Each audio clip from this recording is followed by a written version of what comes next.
What's up, Nerferders? Welcome back to the show where our intro is doubled up and echoey and still groovy at the same time. I am Seth Jones. With me, as always, is Mr. Joshua Howell. Josh, how are we doing today? We doing?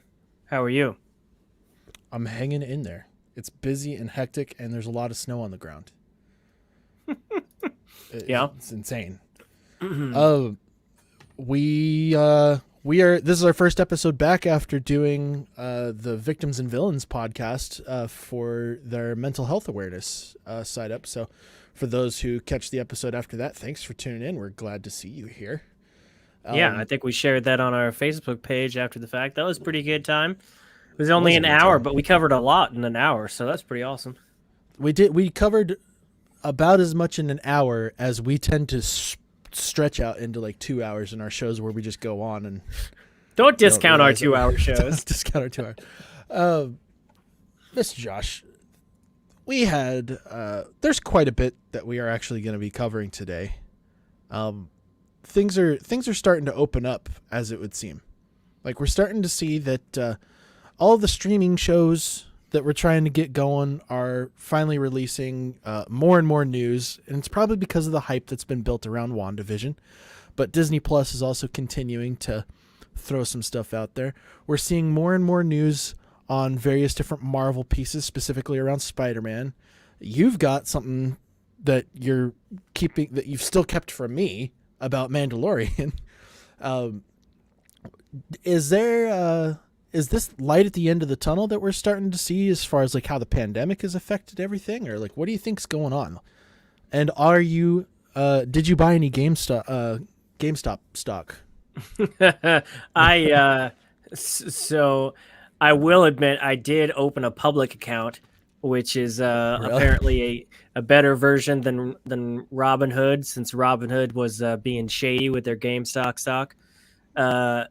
I can't afford GameStop stock right now, and I'm not that silly to think that that's going to last. But I will once my public account is ready. I think I'm going to invest in AMC, because they've been doing well lately. Their stock is kind of on the rise. But that's been an interesting week for that specifically. I think that's kind of funny what's been going on with GameStop. As far as the light at the end of the tunnel, took over the stock market. Yeah, which is hilarious and funny at the same time, especially since these hedge funds guys are getting pissed off that basically Reddit is doing to them what they've been doing to other people for years. Loving it. How dare you do what we do? That's pretty much their argument. As far as the light at the end of the tunnel, I don't think we're anywhere near going back to where we used to be. However, I think 2020 was the middle year between the way things used to be and the way things will be for the foreseeable future. I think everybody kind of needed a year, other than Netflix. Everybody needed a year to kind of get in the groove. And I'm going to throw that at you every time I can. Everybody else kind of I walked into it. I walked into it. Get in the groove. But now everybody's in that groove now. HBO Max, they just this weekend, they dropped one of their first premieres of the year, which was Denzel Washington and Jared Leto's Little Things, which, to be fair, it was more of a streaming movie than a theater movie. It wasn't. Was it? Okay. It wasn't that good. But yeah, I think it's a light at the end of the tunnel in that people are getting back in their groove, and it's promising now that it's not just Netflix. Everybody else is kind of stepping up to the plate now. Well, let's kick things off with what we wanted to do, because there's a lot. There's a lot going on. There's a lot. Yeah. And you and me were busy this week, so we couldn't really talk about it till today. We're still swamped. I'm on call for my personal job, and so I'm hoping not, but this episode could actually get interrupted at any point in time, and we just we just don't know. I don't know whether I should plan for that or not. But you know what? We didn't want to wait until Monday. We were just like, you know what? Screw it. We're just gonna talk about this now, because first of all, we got some trailer reactions. It's been a little bit since we've done some trailer reactions, and you want to jump on those quick. In this industry, you want to jump on those quick. Yeah, well, we've already missed that boat, but we still want to talk about it. First of all, So we got to talk about the original 1992 crew of the Mighty Ducks right here. It doesn't get more 90s than this picture no, it does right here. not. I mean, look at that. That is 90s. If 90s was a group of children and a man, that's what that would be. I love that picture so much. That's from 1992.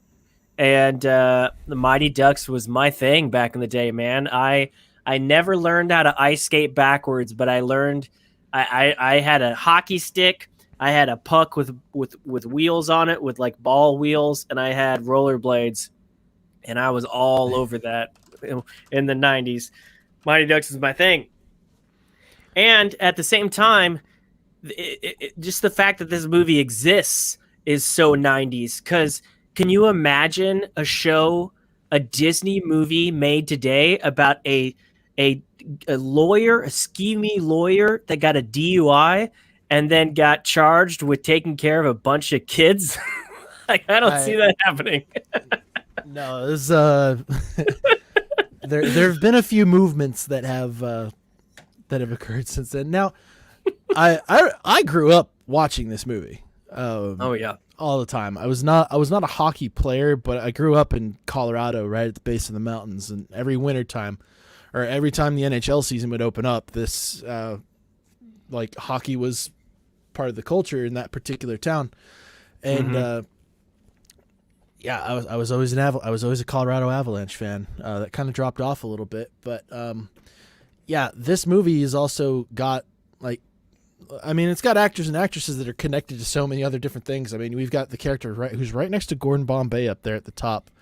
And I had to pull up his name. His name's Eldon Henson. He had a different last name at the time, but he ended up growing up to be Foggy Nelson in the Marvel series for Daredevil. Yeah, yeah. He was in Butterfly Effect as well. I love him as an actor. He's a great actor. I remember, like, I see Danny Tamborelli there from that. Now, he was like peak 90s. Oh yeah, that kid. For sure. I mean, all that. What was the show with him and his older brother? That was just like a wacky Nickelodeon sitcom. I didn't have Nickelodeon growing up, so I don't know. Oh man, I only know all of that because of Maddie. All right, I got to pull this up because it's gonna drive me absolutely crazy. No, he was in all that. He's done some voiceover work. The Adventures of Pete and Pete. That was what it was. Oh yeah. It was a really weird show, but I mean, then again, that was back when like Nickelodeon was like fucked up. like some of the stuff from Nickelodeon. Like if you watch Nickelodeon era stuff from back in that area, especially like the Nicktoons from like the early 90s, like it's messed up shit. They had some weird shit on that. And then that kind of dark shit moved over to Cartoon Network, and Nickelodeon went a little chill after that. Yeah. Of course, Emilio Estevez has his share of fucking weirdness and everything that was going on. The character who played Goldberg there, whose name is Sean Weiss, he went through a roller coaster of shit throughout his personal life. There's some photos of him from like, from not terribly long ago. But apparently, like he had a pretty bad drug problem. But he's recovered. He's recovered from that. He's clean and he's looking a lot better. But yeah, this cast of characters. I mean, they did 3 movies. And she got most Joshua of the Jackson cast returned. Yeah, Joshua Jackson as well. Joshua Jackson, right there, the most badass of them all. I believe. I believe that. Let's see. I gotta find him in here. Cause Juicy Smollett. I don't know if you get that reference. Jussie Smollett is also in this. So I mean, there's a lot of weird connections to this point in time now. It's weird. And we got more characters added down the line, with the sequels. I mean, this was a lot of people starred in these movies. This is a big thing. So Disney basically saw how Cobra Kai was going, and they're like, what can we bring back? Netflix has Cobra Kai. So we're going to bring back the Mighty Ducks in the form of Game Changers. I don't know. I didn't think that Cobra Kai had been going that well because YouTube dropped it and Netflix ended up picking up. But I think that was more because YouTube's just not for TV shows. Yeah, YouTube was just failing all around, and that was the one property that they could sell. And Cobra Kai is doing amazing. The last season was pretty big on Netflix, and the 4th season's already been greenlit. So yeah, they're doing well. I still got to finish season 2. I think I got like halfway through season 2 before I got distracted with other stuff. The first season was good though. Like it was a good show for that first season. Like it's a solid I have show. my issues. It gets a little bombastic in season 3, but for a TV show, a spin-off of a 80s movie, yeah, it's pretty damn good. I mean, it could go a lot wrong, but it was pretty good. I mean, I had an issue with just about like everybody knowing karate in that particular valley. Just about everybody's a fucking kung fu. It's Karate master. Valley, man. What are you talking about? Yeah, it is. It's Karate Valley, but yeah, and then like I don't know, it was wacky. But listen. Some parts of California have skateboards, and some have karate. You just have to know which part of California you're in. That's pretty much what it is. That's fair. Well, we're as far as I know, we're going back to Minnesota with this show. I mean, I would assume. Probably. I would guess I mean, that was the big spot for the first 3 movies. That they were all based out of Minnesota. And do you know much about this already ahead of time? Because I mean, honestly, like I knew that there was talks about it. I didn't know that there was a trailer until you mentioned that we had something to react to. No, I didn't know anything about it. I had hoped that there was connections to the original, and it wasn't until I saw the screenshot for the trailer that I even knew Gordon Bombay was coming back. And I gotta say, Emilio Estevez, he looks pretty good. I've seen him in a couple other. I think he did a movie about some people taking over a library a year or 2 ago, and I've seen him in a couple other things. And he's kind of, I mean, he never. Well, I don't know if he went the drugs route or not, but he's kind of had a rough time. He hasn't aged very well at certain points, but he looks pretty good right here. I mean, he's got that Disney money makeup on right now, so. I mean, well, who knows? Hey, I don't blame him. Yeah, you want to dive on into this? Let's play it here.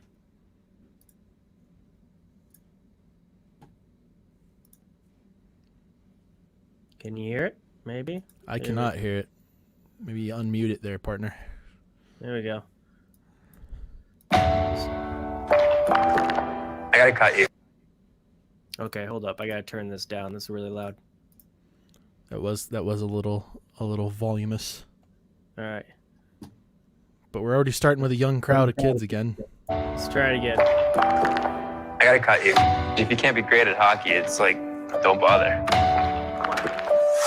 Well, that's a dick move. I want you to think about all the other kids who've been told that they're too small or too slow. They just want to get out there and play. Let's start our own team. All we need is an ice rink.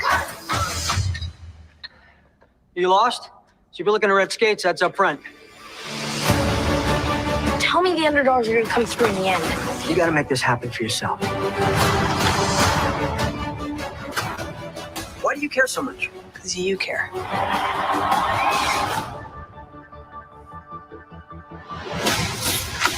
this is... Oh my gosh! Nothing but that! Crazy! Nothing but that! Pretty sure it's basketball. March 26th. Okay, so that was short, and that told us nothing other than, hey, Gordon Bombay's career really went downhill. Not necessarily. Not necessarily. He had like a law degree, and he was like coaching because he was a lawyer in the first one. And I know that he dropped out there, but like I know that I thought he had some like big shit going on in the hockey world as he was as the sequels went on. And then the third one, they all went to private school, and he kind of showed up a little bit, but I don't remember what he was doing. But, you know, he had that... Who is the guy? Who was his mentor? He had the mentor, Hans, that ran that shop. And I don't think... He didn't have this ice rink, but I think it was kind of... I mean, he had I think he sold hockey gear and sharpened skates right. and stuff like that. He didn't have this ice palace thing that they showed the trailer, but I could see Gordon Bombay becoming that guy. And it works for the plot. Sure. Which is what Disney was going for here. I will say what I did notice was douchebag in the beginning that was like, if you're not going to be great at something, don't even try. I don't know what that was supposed to mean, but he was wearing a Ducks jersey. So the kid gets kicked off the Mighty Ducks team in the beginning, and the what am I trying to say? The uniform that they're wearing at the end, I don't know if it's the same uniform, but it reminds me of the District 5 uniform that they were wearing in the beginning of the Mighty Ducks before they became the Mighty Ducks. So I wonder if this is District 5. In the beginning of the Mighty Ducks, they were the District 5 team, and then Gordon Bombay gave them a name, the Mighty Ducks. So they just had like these plain old yellowish jerseys until they became the Mighty Ducks with the purple and the everything. So is it kind of doing what Cobra Kai did, where they're making the good guys the bad guys? Because I mean, it looks like the Mighty Ducks are like the opposite team in this show. So what? Okay, all right, yeah. So they've got that classic, purple and blue here. Mm-hmm. Or yeah, okay. So is this? So I guess I wonder what level this. I guess there's going to be some sort of revenge plot between Emilio Estevez and like the current owner of the Ducks now, I guess, or something like that. Maybe maybe got he picked just up got or out just, of the coaching game. Yeah, I don't know. I didn't see any other returning characters other than Emilio Estevez though. Yeah, I think they'll probably, if there's any cameos, which has got to be, I think they'll probably. I mean, it's only a minute long too. Like they kept it really short and sweet just to kind of be like, hey, guess what? This is happening. They got, because all they showed really was Lauren Graham from Gilmore Girls fame. They had Emilio Estevez, of course, and then they had Brady Noon, which was the main kid, which I haven't seen this show or the movie, but he was the co-main character of Good Boys, that R-rated little kid comedy that came out in 2019. Seth Rogen's. Yeah, I never saw that, but he was in that. He wasn't the main kid. Jacob Tremblay was, but he was like the co-main kid in that show. So I mean, it wasn't a great movie, but it was pretty funny. Oh, you did see it? Was he all right in it? Okay. I can't remember specifically around the performances, and I don't. But I mean, like, it was a pretty funny film. Well, he must have been decent for Disney to be like, hey, let's take that kid from that raunchy-ass R-rated comedy and make him the lead in our new show. They certainly wouldn't. I'm trying to pull up an IMDb for the show, but the days where IMDb had like all the scoop information is pretty much gone now. Yeah, they've changed a lot. Yeah.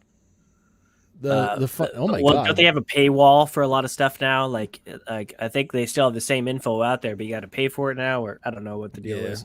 The Mighty Ducks has a 23% on the tomato meter, and a 65% for its audience score. What's wrong with the critics? That was a hell of a good movie, man. That was a great movie back in the day. They don't like good, wholesome, like hockey fun. Like, yeah, maybe the adults in the room were all like, "Wait, a DUI guy gets to take care of a bunch of kids? This doesn't make sense." And they had a problem with that, and then they just checked out after that movie. But this review is hilarious. The film is remarkably oblivious to the fact that if the team weren't hell-bent on a championship, young moviegoers would be significantly less interested in its adventures. That's the whole point. Every sports movie ever. That's like, what? What kind of... Why would you want to watch the sport where it's like, oh, they're just going through their regular season and no championship whatsoever? That's every sports movie ever.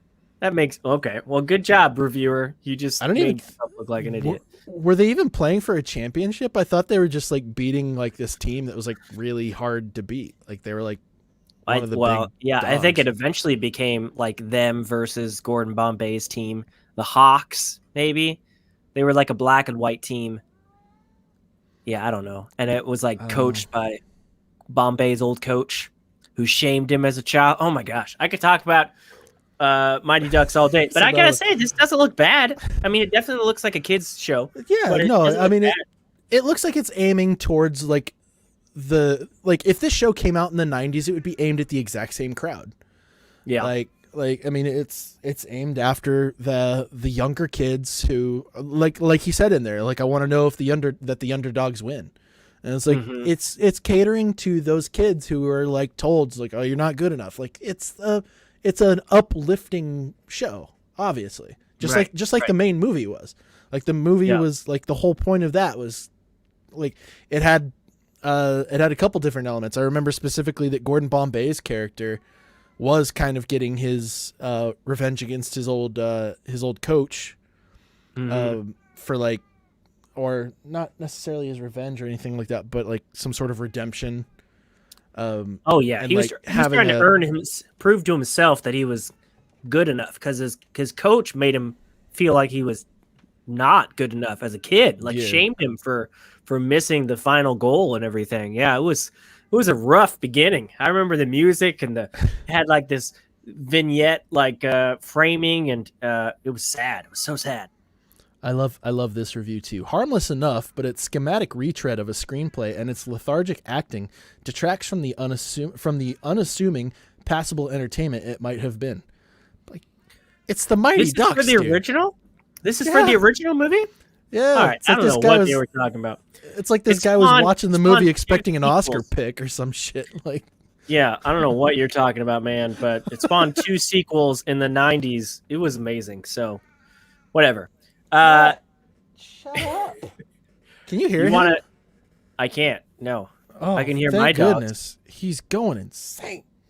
You want to move on to the next trailer reaction that we're going to talk about? Yeah. Another Oscar-worthy pick. I don't know about that. Godzilla versus Kong. So this got delayed. It was going to come out last year. Then it was going to come out later this year. Then they pushed it up to March.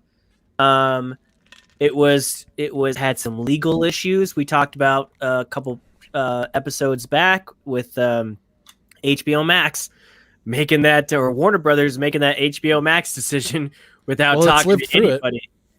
They made it through it. They're doing the same day stream release for this one too. So, well, yeah, but they had to pay Legendary $250 million to do that. They cut him a check. They took him to court, and they were like, "Yeah, you're going to give us some money before you do that." So they did, and now it's coming out. Now, did you watch the 2 Godzilla movies before this? Oh yeah. So this is that mindless monster madness movie kind of thing that I absolutely like. I love a good disaster movie because I get to go like this is one of those movies that I get to go into the theater and not worry about being analytical about it at all. Like, so I get to go in. I just get to enjoy myself with this one. So this one is like, yeah, I'm very well caught up. Okay. So I watched the most. Technically, I mean, there's 3 films that you want to be caught up on for this one here because you have Kong Skull Island, which had John Goodman, Samuel L. Jackson, Brie Larson, Tom Hiddleston. That one's on HBO Max right now. Hell of a cast. And so I caught it relatively recently. And it also had John C. Reilly in there, which was kind of funny. Yeah, that's right. I remember his character wasn't bad. I just recently watched that again because I got my HBO Max account and I started scouring through the content. Pretty solid film. I like that film. Yeah, see, they all kind of have the same rating for me because once again, I'm watching these with the impressions like, yeah, I don't really need to care about the substance. I just want to see monsters fuck shit up. Sure. And that's what we got. Like all 3 movies. Well, 2 of the movies we got that. One of the very first Godzilla rehash that they had. They dropped the ball on that one pretty hard until the ending. Like the very ending, they did pull out some stops, but the ending was so short, and they had like built up so much hype around having Bryan Cranston in it, and it being like this, like the new Godzilla. It was gonna take over. It was gonna be the best one, and then it was like 90% of following humans around, chasing Godzilla around and catching the damage in the aftermath, and then 10% of Godzilla being a badass. And Yeah, then- Godzilla. The first Godzilla was a mixed bag for sure because, and I, in order to get ready for this, I went back and I watched the trailer for it. The trailer was great. It's a great trailer. Bryan Cranston speaking over this, like, you're not fooling anybody when you say that this was a natural disaster. And you see him like losing his wife, and he's running, and then you pan over like footprints in the ground and a crash plane. It was building up. It was building up. And so it got people hyped. And then when they saw the actual movie, the majority of the movie was building up instead of showing you what you wanted to see. They went the Cloverfield route for the first, 3/4 of the movie where you saw bits, but every time you're like, oh, here we go. And then it would like cut. And then you didn't actually get to see a monster fight until the third act. And the third act was pretty darn good. Yeah. But it's one of my favorite Godzilla kills ever. Oh, yeah. I mean, I Grabs still that thing like by the Godzilla. mouth. I think Godzilla was a great movie. I think it was better than the Matthew Broderick Godzilla movie, even though I have a childish love for that film. I watch it as a guilty pleasure every now and then. Oh, so hell you're yeah. not- I mean, you're it's not alone. good.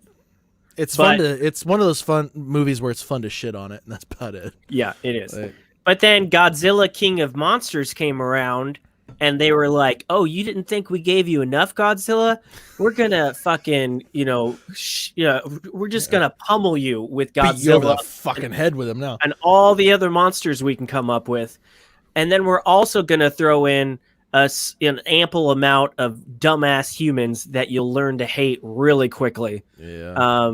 I hate the human factor in these films. They're just like, they're either so dumb, they got their heads up their asses, or they're just in the way, or they're children. And as much as I love Millie Brown, what's her face from Stranger Things, Yeah, Millie Bobby nothing Brown. ruins a monster movie than kids. Like, it's like something you have to have in every monster movie, but why? I don't know. Okay, so a couple things annoyed me about her character. For one, every time her character was marketed for this movie or for Stranger Things, it's of her in the fetal position crying or screaming. Yeah. She, apparently she did that so good that every director is just like, we gotta get a shot of her doing that. You're typecast in that alone. Yeah. The other thing that really bugged me about it is that they made her American again, and I'm like, we're dealing with a bunch of foreign government people with this thing. Mm-hmm. Like, why couldn't you let her have her her natural accent and all this stuff? I get to a certain point that, yeah, you had that. I don't need to go too deep into it. I just don't know why they did that. It just didn't make sense to me. Stranger Things makes sense.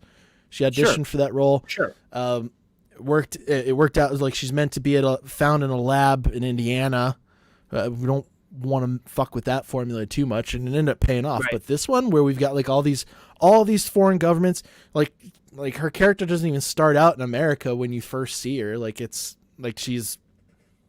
I mean, I know that they had to connect her family to the death, or to the destruction that Godzilla left behind before, but it didn't work. It really didn't work. Dynamic was just dumb, and then the motivations for her mom to basically be a villain, like a villain upon villains, and I just thought all the human element was dumb in King of Monsters, but the monsters themselves pretty awesome. Despite the fact that I saw it with my friend Dustin at an AMC IMAX theater, and they just turned the volume up to 12. I mean, I had a headache. Dude, I was like, it's IMAX, guys. We don't have to crank it. Just turn it up, but you don't have to crank it. God. I did the Dolby theater with me and Cece, and it was with the exact same problem. It was Well, at like least they had Dolby dialed is it up supposed to to be make balanced. it ridiculous.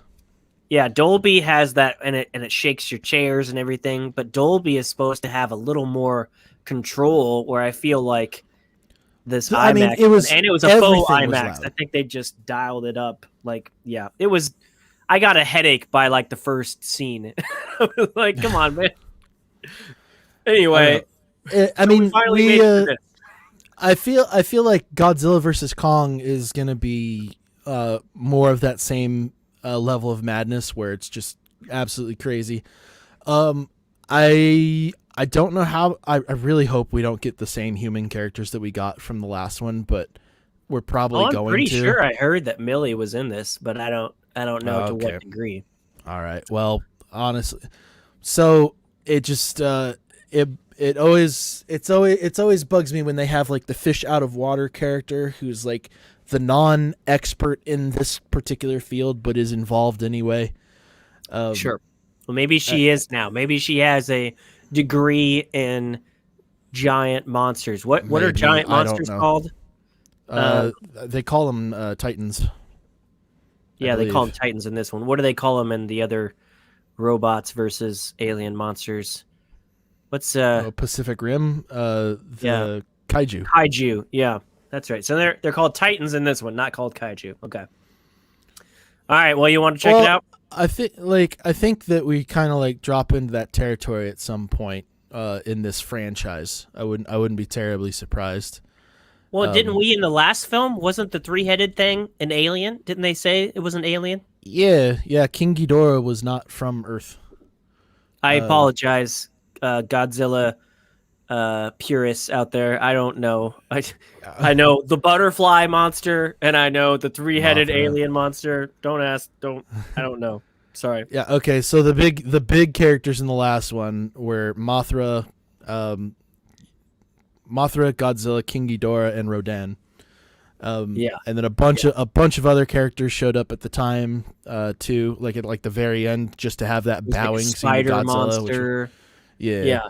They all did their some bowing things.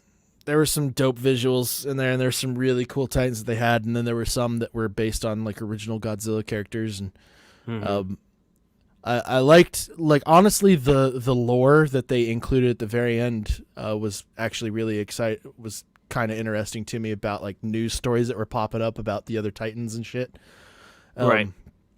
But this one just seems like it's going to be chaos, and I really want to know why Godzilla and Kong are fighting, other than like the whole alpha thing that they did from the last one. But I imagine that's going to end up being what it is that it's another king versus king thing.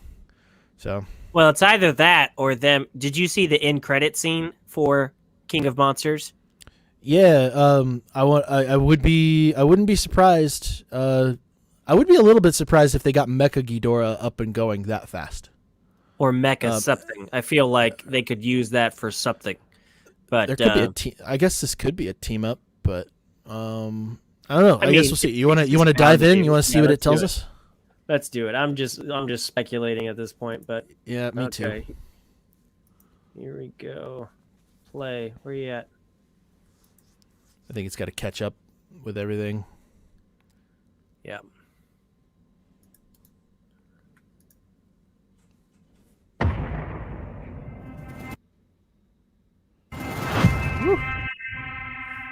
Go ahead and restart that. The feed isn't doing too well.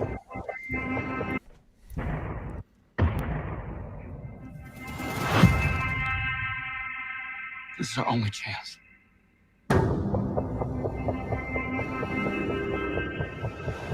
We have to take it. He's bigger. He's on a boat. We need Kong. The world needs him to stop what's coming. He's new. And this child, she's the only one he'll communicate with. I knew that they had a bond. She had nowhere to go, so I made a promise to protect her. And I think that in some way, Kong did Aw.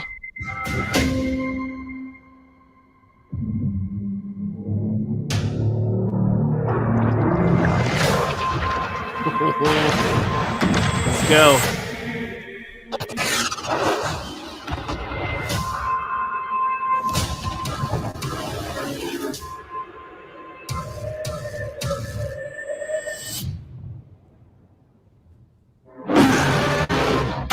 Okay. It's Godzilla. Oh no shit.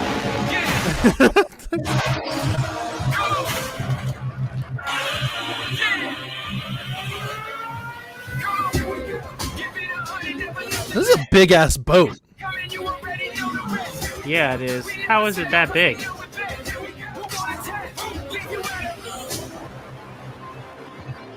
These are dangerous times. Godzilla's out there and he's hurting people and we don't know why.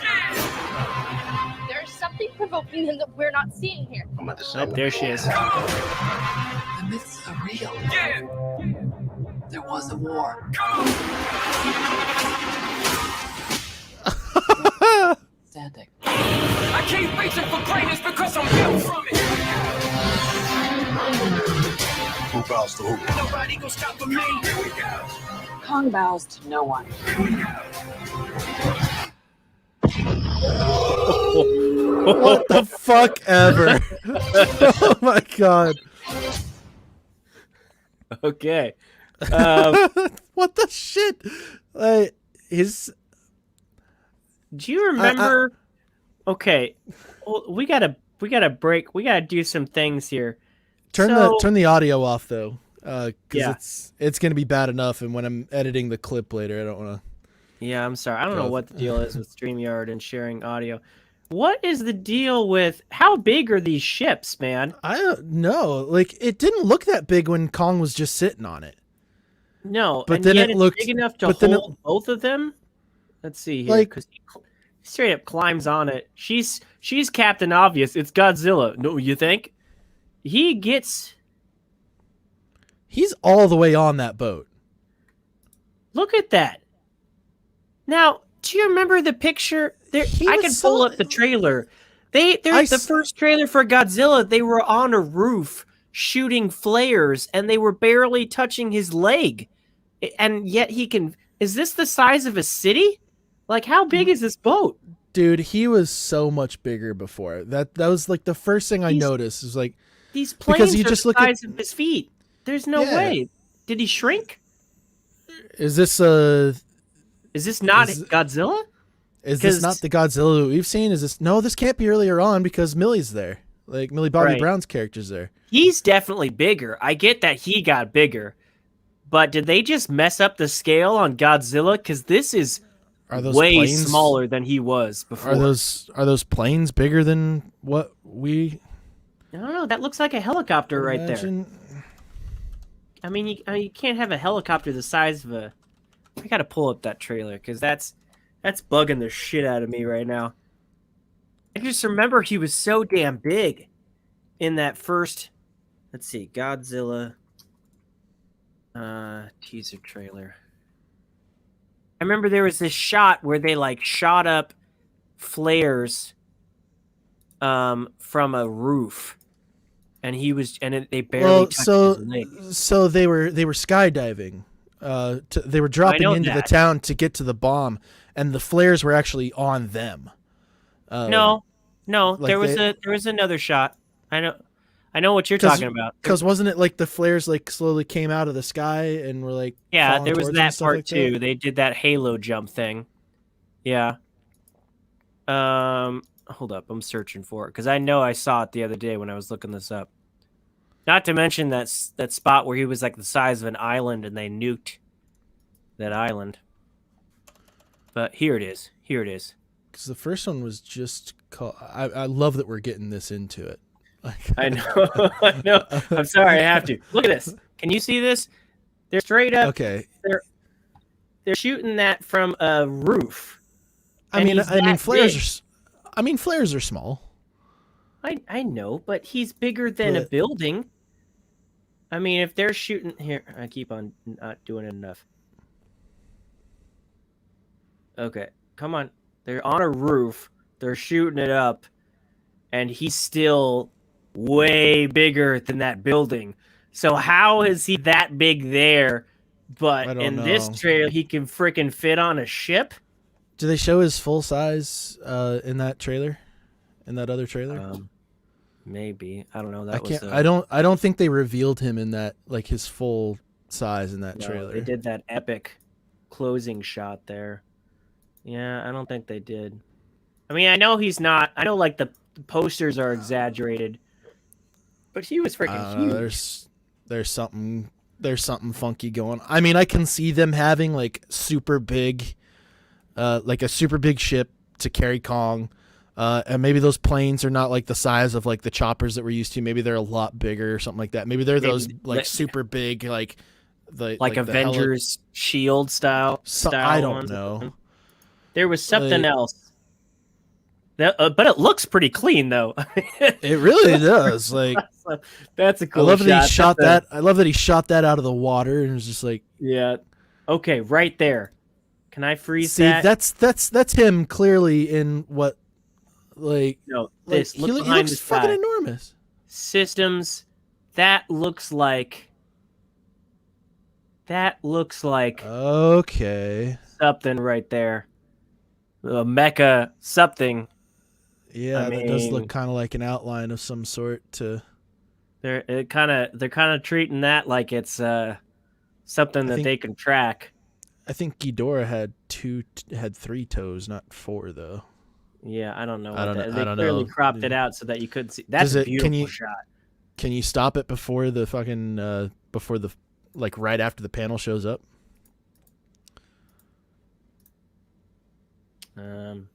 Like after this or right before? I'm trying to. Just right really before quick. When that screen is still. That's as good as I maximum charge or something like that. I don't know. Yeah, something systems. There might be a clue there. That definitely looks like some sort of a robotic diagram of some sort, though. So I mean, maybe we got like the mecha Ghidorah dude showing up again or something like that. It'll be could be that's or a gorgeous. mecha something. I love that. I love all those colors. The same fucking wolf expert dude's back too. Like he was there for a second. This is something like what is that? Is that I don't know. That's some alien shit. This looks like do you see this stuff behind him? This looks like a hollow earth type thing. Because it looks like mountains are in the sky. This looks like kind of because Godzilla they mentioned it briefly in the last movie. There's been that hollow earth thing. Go back to that shot where he holds the axe. I really want to see that axe that he's carrying. Yeah, he's carrying it right there. Okay. Stick staff or something like that. Come on back. Let's see here. You got to go back. He's ready. You got to go back further because it was like right after the hollow earth thing. That's what this looks like too again. But he's standing on top of some sort of a diagram that. Yeah. That's weird. Did he? I thought the axe was in a later shot.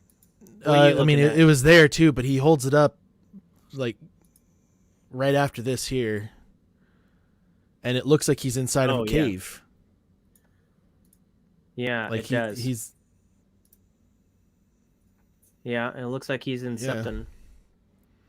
I don't know if it's an axe that looks like a polearm spear or something like that. That's fucking awesome. I love that shit.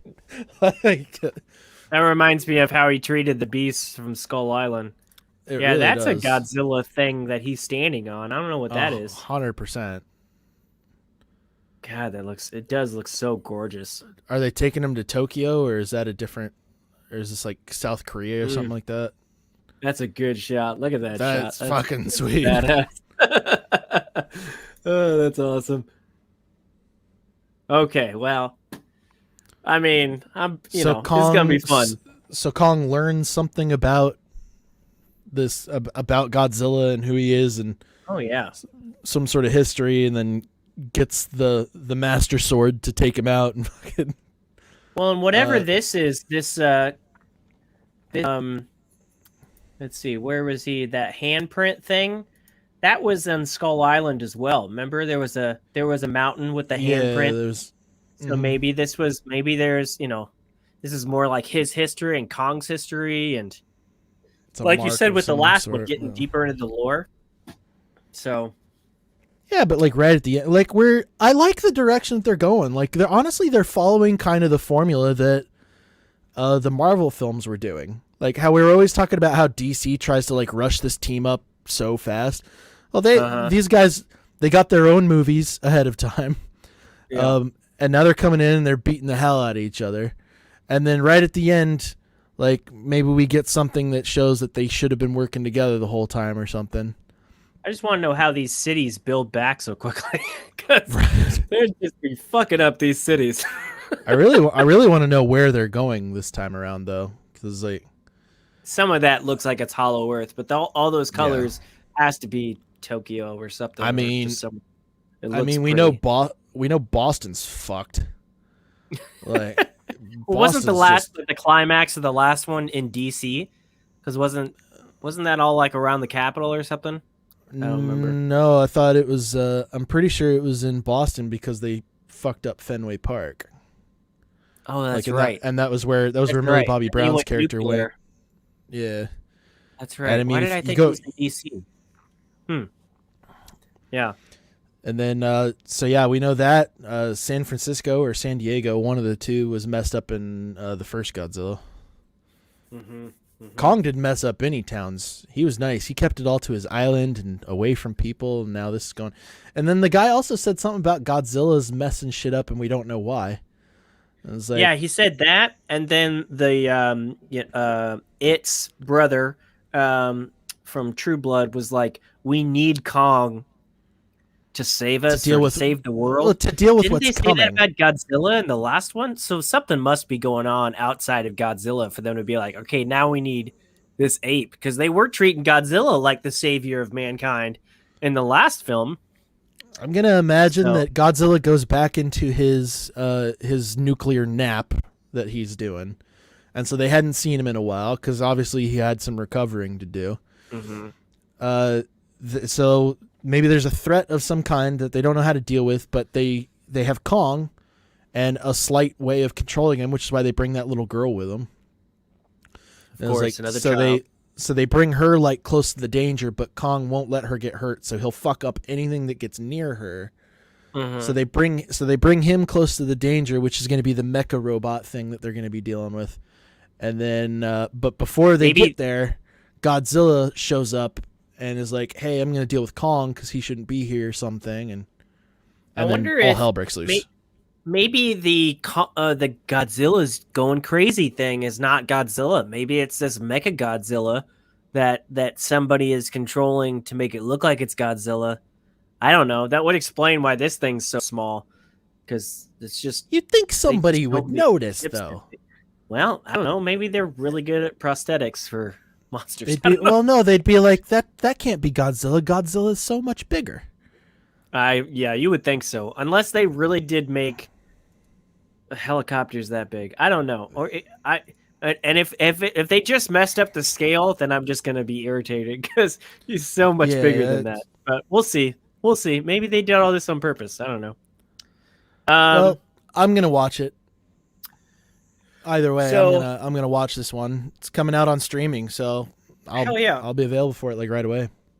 I might go see it in the in IMAX if I can, if they're still doing social distancing. We'll see. It's definitely a movie that's supposed to be seen on the big screen, and even though I got a good sized screen at home, it's not big enough. But we'll see. Well, before we just come over here and watch it on the 100-inch projector screen that I've got here. Yeah. We're gonna talk about WandaVision episodes 1 through 4, but before we do that, I have a Mandalorian surprise for you. It's not news, but it's Mandalorian related. We talked about at least how I was disappointed in the deep fake that they did at the end of Mandalorian for Luke Skywalker. I was like, guys on YouTube can do it better than Disney. And lo and behold, they did. And I want to show this to you. I'm not going to show you the whole video, but they do a pretty damn good job. Have you seen this? Yeah. It's pretty damn good. I wanted to get your thoughts on it. It's 20 minutes long. We're not going to show the whole thing. But it's pretty damn good. So that's the original. And they get this guy in there. They do this deep fake stuff. And I mean, they filmed like a whole new sequence. Yeah, they did. Like they went insanely deep into it, which... Like the wig doesn't look that great, but let's see it. It's pretty damn good. I really appreciated it. That looks pretty damn good. I think it looks better. He's smiling. He's got some life in his eyes. His face moves when he talks. I mean, that just looks more. I get it. It doesn't look perfect, but it looks hell of a lot better than what Disney put together. I'm not doing sound because I know we'll get copywritten hit like crazy. Yeah, Probably a copyright hit for this. See, I was thinking you're gonna be like, it was gonna be like when you told me that you interviewed the guys for Moon Knight. Oh no, it's not that big. No. And you're gonna be like, yeah, I scored an interview with fucking John Favreau or something like that. So we're gonna bring that to you. No, I just wanted to celebrate that this looks pretty damn awesome. I was watching it. I watched the whole. They did like a 20-minute like mini documentary on how they did this, and talking about like they talked about whether or not the original was deep faked or CGI, which they think it's CGI and not deep fake. But I mean, again, this is YouTube quality, but this is still pretty damn good in comparison. I mean, if I they think were it able has to more do it life. at this level, I think it has more life than the original. I did some research to kind of explain something that you had a bit of a beef with too, and it was surrounding the Darksaber and why Bo-Katan wouldn't take it. Okay. So originally, God, I've already forgotten her name. The Mandalorian character from Rebels. Why can't I remember her name? Bo-Katan. No. The from Rebels, not from like the main member of the crew. Sabine. Yeah. So Sabine gives it to her willingly, but apparently, like Sabine, like she had found it. Like she didn't fight to win it, supposedly. Okay. Bo-Katan took it, and then there's a working theory that there was an issue around some of like her like more traditional Mandalorians on her planet that were not happy that was how she got a hold of it. That it didn't that it didn't portray the story necessarily that she wanted it to, and she couldn't like argue around that fact. In some fashion or another, it gets reclaimed by other characters. I don't want to say that Moff Gideon gets it back from her right away, but because there's a lot of time. There's a lot of time in there. Who knows how it went? Okay. So like the whole pursuit was specifically so she could have like this be the start of its new story of how it comes into these owners' hands, because technically the Darksaber, as it stands right now, up until the point where Din won it from the Moff, it still technically belonged to Darth Maul, if you want to go by like the fighting for it stance. Okay. All right. And so that was kind of how it got explained. And that if she had taken it again, because she had already received it from Sabine in a non-combative form, if she was to take it from Din again in a non-combative way, it would just look like more further shame for her cause. And that was the somebody went really deep into it on Reddit and explained it, and I think in a really, really good way. I butchered the explanation, but so another great thing that Reddit has given us then is what you're saying. Yet another thing that Reddit has given us recently. Hey, it's got some wins. That's terrible. I think, you could definitely it's tell a terrible that's a Grogu, but that was a plastic ass toy right there. But no, I thought it was a great explanation for it. And honestly, that it's gonna lead to like a really good extra season, because it sounds like they're gonna be filming the next season of The Mandalorian here before too terrible long, and they're gonna dive into that stuff.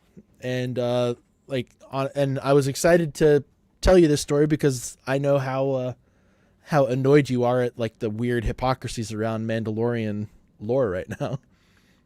Yeah, but as long as they find a way to explain it, then all power to you. So if you guys want to see the rest of this, it's the Corridor crew They put this together. So I thought that was a fun video. They've actually done some other videos. I remember I remember seeing the one that they did for to fix the Rogue One.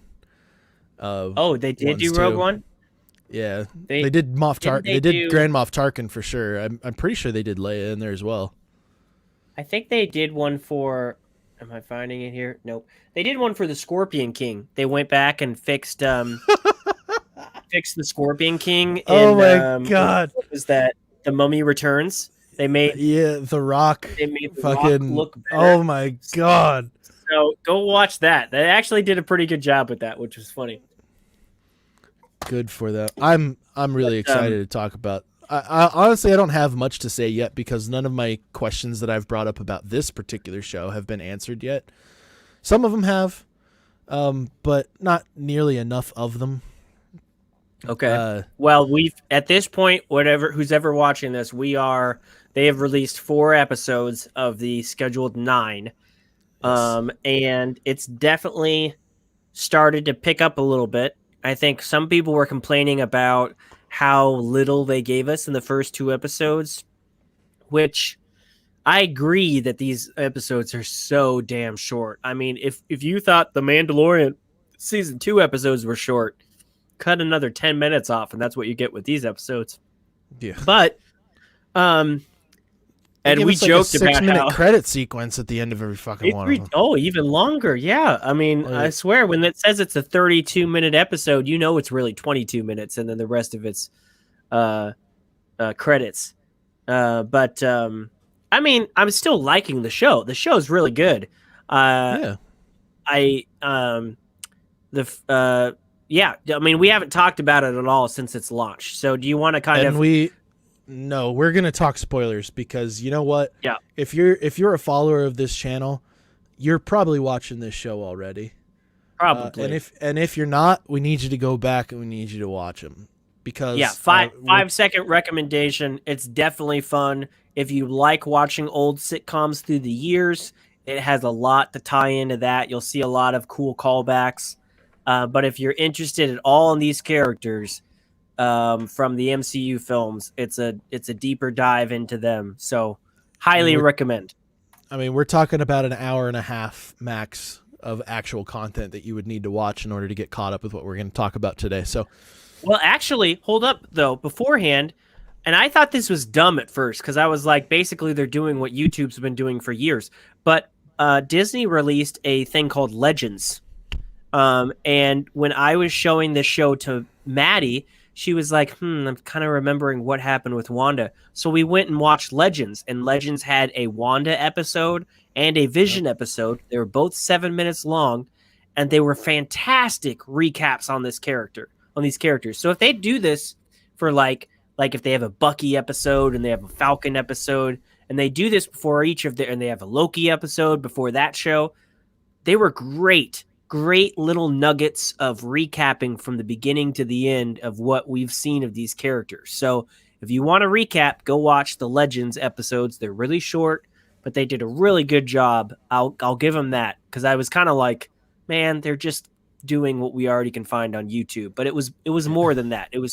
They put some value into it. They did some really cool editing. But yeah, let's get into spoilers for this. Yeah, I mean, honestly, like I'm at a point now where talking spoiler free is literally just me saying go watch it. Do you want to go like episode by episode? Fucking no, I don't. So you never do. You like to just jump all around, dude. We can just talk about episode 4, and then we're gonna talk about everything that's been there. Yeah. Honestly, like I've loved the aspects of the shows that they've done so far, where they've kind of gone back to Dick Van Dyke, Bewitched, the Brady Bunch, like just they capture the feel. There were moments where, like just in the first episode, where I was legitimately like having like comedic entertainment out of it, as if it wasn't like a part of the Marvel property at all. It was just like an old time funny slapstick kind of sequence that they were doing. And I mean, I was just so happy that it was this fun, lighthearted thing, and then the feeling of dread shows up at the dinner table towards scene. the ends of every episode so far, and it's just been fucking weird. But okay, so let's talk about those in order, though. So in the first episode, it's all hunky dory till the boss, Mr. Hart. Yeah, they're having the boss and the wife over for dinner. The boss is choking, and it gives us kind of like the first instance that this is something inside of Wanda's control. Because she Red's wife from that 70s show says, stop it, and straight up looks at Wanda and says, stop it, as in she knows that Wanda has control. I mean, she's joking, she's keeping a smiling face, but she straight up turns to Wanda and says, stop it, which gives me the inkling that these people know who Wanda is and that she's doing something to this town. They know that she's somebody to fear to some degree. But yeah, so he starts choking. She gets permission. She gives permission to Vision. She goes, help Vision, him out. Help him out, and her tone changes. Her face changed. Like it's crazy. Wanda's all about the smiles until she has to do something, and then her face changes. Yeah, the cinematography shifts. They drop the sitcom look, and they immediately go into a more modern approach as far as camera angles go. Yes, and it's immediately into this new style, and then they do the same thing in the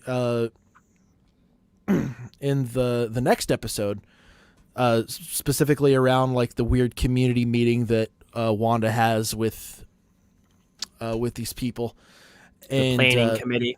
Yeah, and she gets the radio transmission from Sword. This is also after in the first episode she found the colorized toy helicopter with the Sword logo on it. No, that was in the second episode. That was the second episode too? Yep. Okay. Yep. Because it starts out with them hearing like something in the trees, and then in the morning she finds that helicopter. Right. In the bushes. Yeah. Yeah. She finds the helicopter. Correct. She finds the color in the. She finds the chopper in the bushes. She finds she hears the radio, and then Vision and her kind of like question, like they hear the same noise, I think, that draws them outside. They don't find anything immediately, but then we have the Sword agent crawl out of the sewers in the beekeeper outfit, which was funky. Yeah. But again, he had the Sword logo on his back, and Wanda straight up just says no. And everything just very stern, very no, like not no or not what, like very much like nope, this ain't flying, not in my town. And then we get and then we get like the final instance where Rambo, or Geraldine, I guess as she's actually referred to in the show itself, like, man, dude, when she mentioned Ultron, like, my fucking heart dropped a little bit. Yep. Because it was you were having, it was a great scene because you were having two different things going on at once. You were having Wanda kind of broke down a little bit, and she, like, her accent came back. She started singing she sang a Sokovian lullaby to fucking Tommy and Billy. She started talking about her brother. So that was happening. Meanwhile, Vision's outside talking to the neighbors, and Herb is like, Herb they and are Agnes aware. are like fucking freaked out. Yeah, this is after Herb had his weird little hedging everything's fine moment, but he's like drilling into his when concrete he's trying fence. to cut through the barrier. But they were talking. Besides all that, they were like, "Do you notice that Geraldine doesn't have a home?" Like, they're trying to say she's not from here. She's not part of this town, which again doubles down on the idea that this is a town full of people that know each other, and they know that Wanda is the outsider, and they recognize also that Geraldine's an outsider. And then know that they're Geraldine being held hostage. Geraldine name drops Ultron, and all of a sudden, Wanda's like, "What now?" Nobody in here is supposed to know who Ultron is. Well, and even in the end of that episode, it kind of gets cut off. She just disappears, Right. And then Vision comes in. He's freaked the fuck out. But he's asking what's going on. She says that she had to rush home. And then the episode ends with Rambo being like popped out of that barrier. We don't realize that there's a moment so they make up for that in the 4th episode. Oh, no, there was one more moment when they're talking and Vision says, there's something not right about this town. Yeah. And she's like, I don't like this. And she reverses it. And then they start over again. She basically does, like, it seems like Vision is having self-aware moments where he's like, this is not right. And when he gets to that point, then she reverses it and she's like, I don't like this. Let's go back to hunky dory. See, and this is what's like really freaking me out, because I'm wondering how, because like one of the biggest questions in the entire show is obviously, is Vision alive? Like, how is Vision alive? How is Vision there? One of the big questions that the Sword agents have as soon as they see the show is like, isn't he dead? Like, not blipped, like dead. Right. Which and if she's purely her creation, then why is he acting so independently? You know, like, why is he questioning things if he's 100% in her mind? It just acts like he's not. You know, like, and he's questioning things. They give us that indication that something is amiss with Wanda as far as reanimating Vision. I think it has something to do with Vision kind of being a stronger because she's having to put more of her effort into projecting that Vision is there, which is what I think's happening. Because she's having to put more of her consciousness into that, he is acting as like he's almost acting as an intermediate, as another part of her consciousness, but because she's having to put so much of it in there, she's not able to put all the fake shit in there. Some of her real consciousness is starting to get into him, starting to bleed over. Yeah, and some of like almost some of like more of like the sane side of her brain that's trying to like push her back towards normalcy, to deal with the trauma of losing him. And I think, and I think that that's partially what's happening, because when they replay the moment from the end of episode 3 in the show, and we get to see like when we're watching episode 4, and we get to see kind of more the continuation of that interaction between Geraldine and Wanda, or Rambo and Wanda. We see that she like threw her through the entire fucking house. Right. But Vision comes in dead. Yeah. Like the grayed out version of him. He's not just black and white. He's the grayed out post Thanos version with the hole in his head and the dead eyes. Yeah. Which like you mentioned leads you to wonder, is she reanimating his corpse for this? Like, or does she just have a flash remembering how she last saw him? Or is she straight up reanimating his corpse for this show?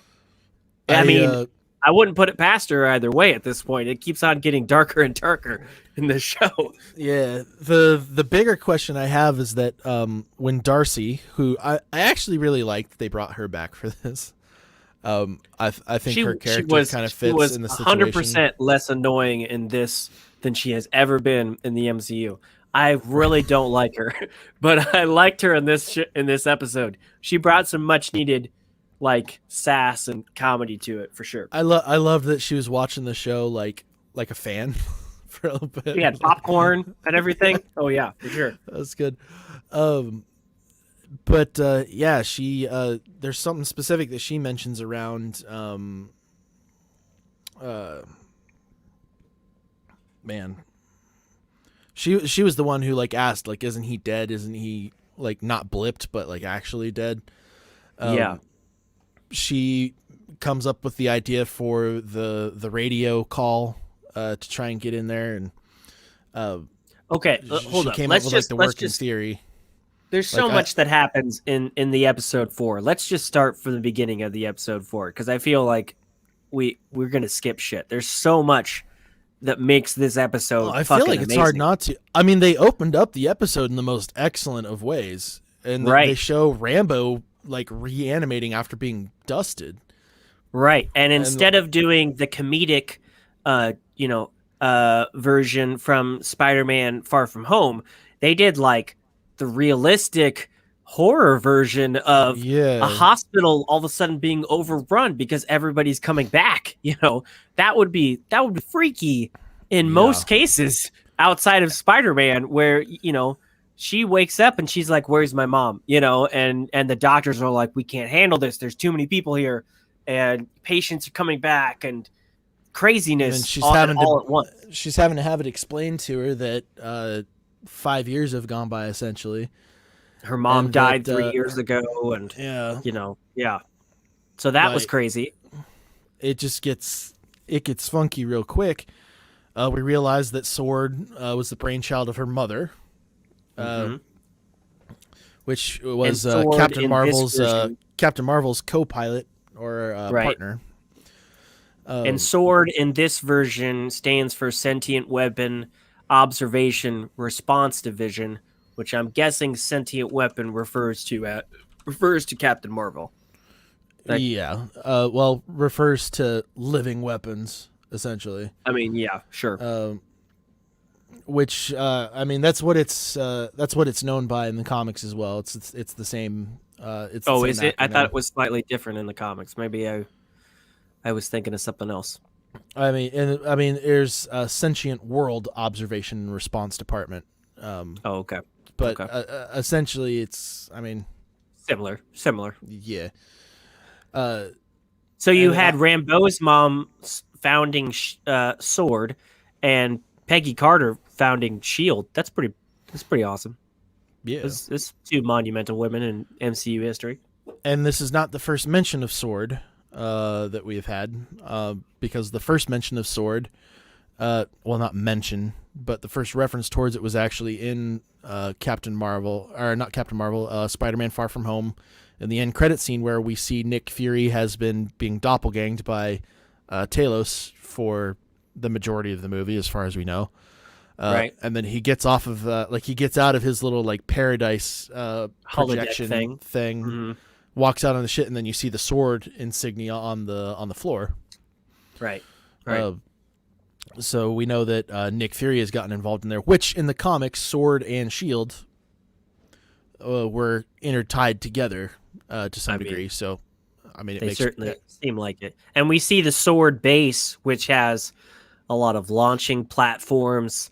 It seems like the way Rambeau's talking to her boss seems like Rambeau was a astronaut. She did a lot of off-world missions, and now she's pissed off that she's grounded. Yeah, grounded, terrestrial missions only. Right. So, which means she's been to space multiple times, which is interesting. So, and she's sent by her boss on a kidnapping thing, which is very they don't even know at this point. At first I was like, oh, maybe Sword's involved because Vision could be considered a sentient weapon, and they heard that Vision was up and around. Is. Right, but Vision's dead, and at this point they don't know anything. They just send her to help out the FBI, and we see what's his face, who's been in, wasn't he in Ant-Man or something like that? The FBI agent. I'm pretty sure he was in Ant-Man. He was Scott Lang's Overwatch or something like that in Ant-Man and the Wasp. She meets up with him outside of Westview. And that was a great scene, too, because they're talking to some sheriffs standing by the Westview sign. And the sheriffs are like, we've never heard of Westview. Westview doesn't exist. But we're from a town called Eastview, which would suggest that there's a Westview. But they don't know what it is. And the town itself looks like it's a dead town. That I love the FBI guy's line where he's like, you just know that you're not supposed to go there, And I just thought that was a really good setup. They play the dread really easy. The town looks empty, it looks deserted, but at the same time they're like, we should not be going in there. And so obviously Rambeau's first instinct in there is like, okay, well, if we're not supposed to go in there, I'm still gonna fucking look. And they fly a drone in. Which is it just me, like or a does toy that already? Drone, but that drone looked like something from Toys R Us 10 years ago. really didn't look like an advanced piece of technology. I own one of the cheapest drones of all time, and it looks more high tech than that thing. Like, was it supposed to look like a toy? Because it looked more of a toy than the toy that it turns into. Yeah, that WandaVision or that Wanda found. It was pretty funky, but it was weird. It's weird looking. I think it was specifically modified by Rambo's character to have Captain Marvel's colors. I think that the color scheme might be the maybe thing that made it look more like a toy. I think that maybe that was probably something personal that she did. Could have been. Only because it had Captain Marvel's colors, and obviously Rambo knows exactly who Captain Marvel is. Yeah, and chose those colors for her. So sure. Oh, that's right. She did as a child, right? That's right. Yeah, good call. Yeah, she chose. So the those uniform. could be her favorite colors. She could have done a personal paint job on that drone. Yeah. Those are her colors. Those aren't Captain Marvel's colors. Those are hers. That's right. That is correct. So then she does what every tired and true scientist knows to do with something that they've never seen before. So if you don't know what it is, touch it. Right. Just reach out and touch it.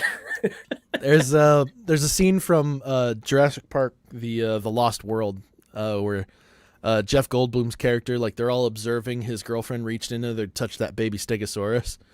Oh, right. And like every time, like, and so he's just saying, it's like, here she goes. She just every single time she sees something, she can't just sit still. She just has to reach out there to. And I was hearing that voice in the back of my head while that was going on. Yep. But yeah, she ends up getting. But this force field is not a barrier to keep people out at all. It very, like, if anything, like she gets her hand through there and it sucks her in, and she becomes yet another missing person, as we explore later, because it sounds like Sword is due. I mean, the name is so odd. I always hear Rambo. They did that on purpose, 100%. Yeah, for sure. But he's saying the same. Tony says the same thing. That made me so mad that she touched the wall. I mean, for sure. I mean, there's a theory. There's a theory that wall keeps everybody out, but she might have powers. In the comics, she had powers. Well, it doesn't, because that sewer guy gets in too. That's true. So that negates. I don't think it's intended to keep people out. I think Wanda is in charge of all that. I think she's responsible for who stays and who goes, which is why.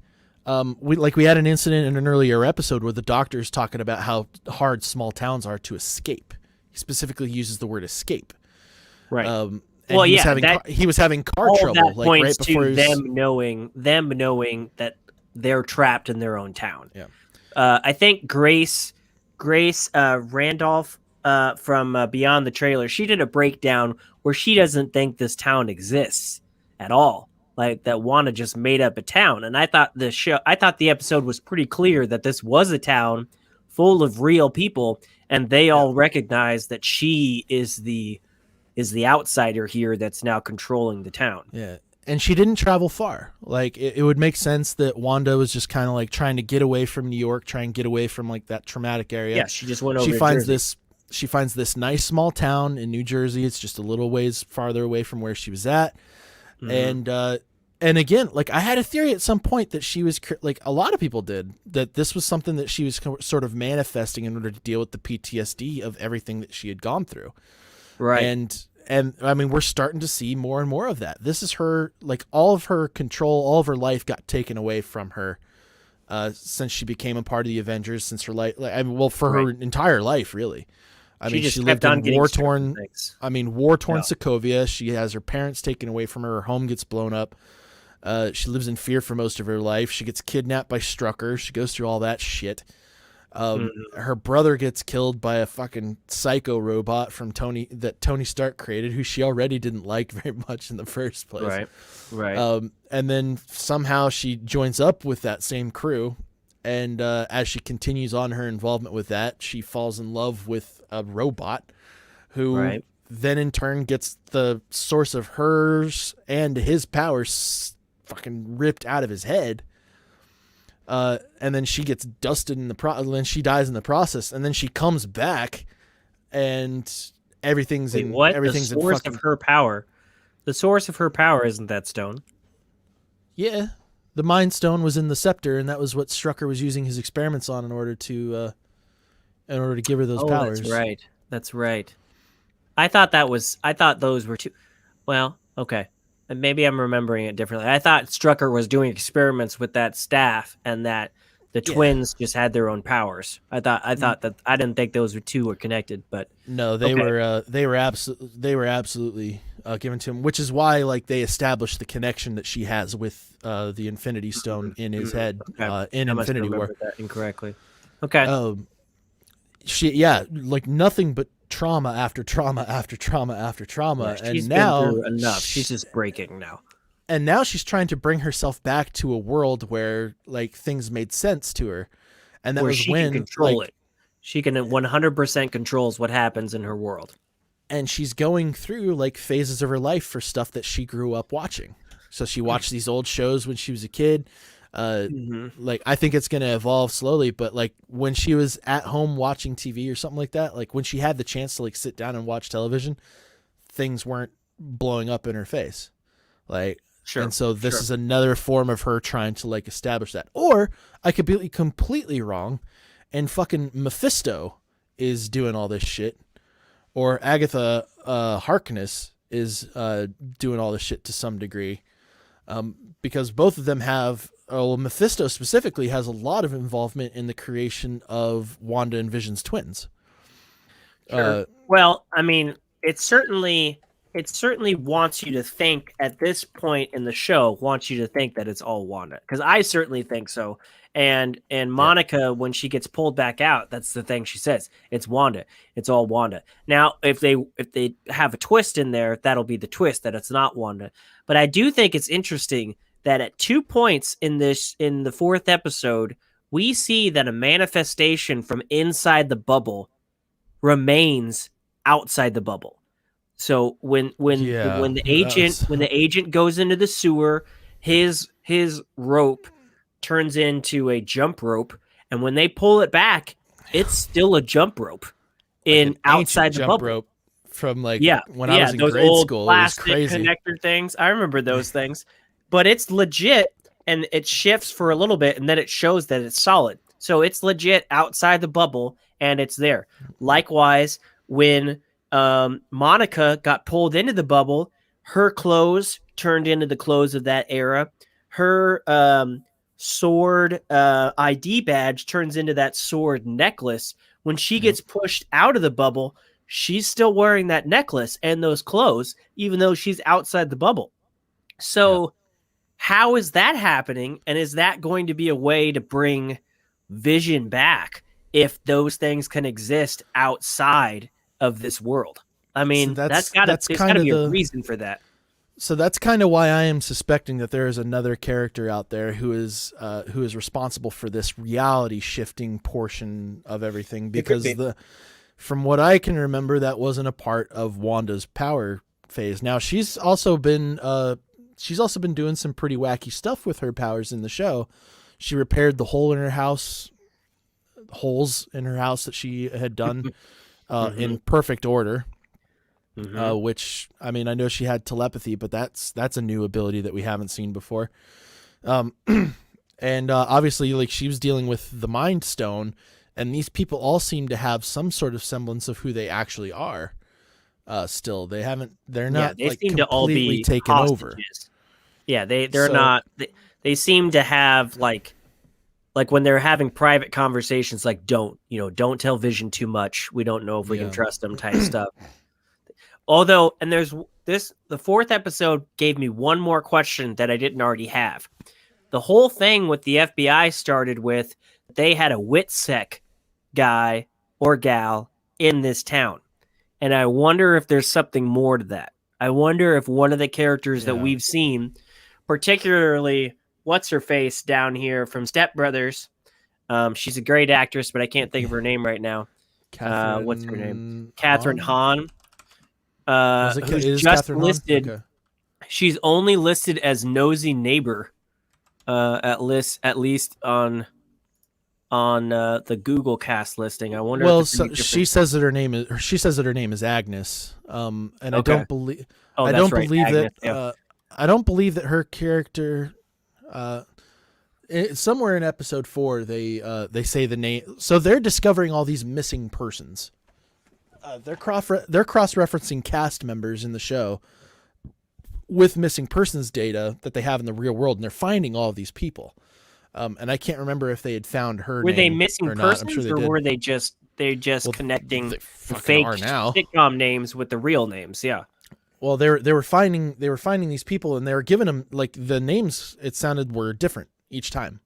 Yeah, their real life name of names compared to their sitcom names were different, right? Yeah, there was some adjustments that were being made. They were straight up saying this person is cast as Herb, and this person is cast as this person. Yeah, they were. Yeah.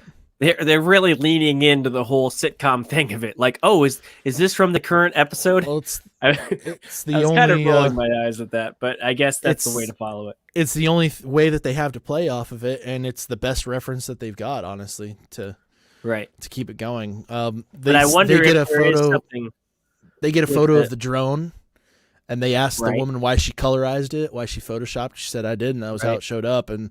And the confusion for them just gets worse and worse, as same as it does for us.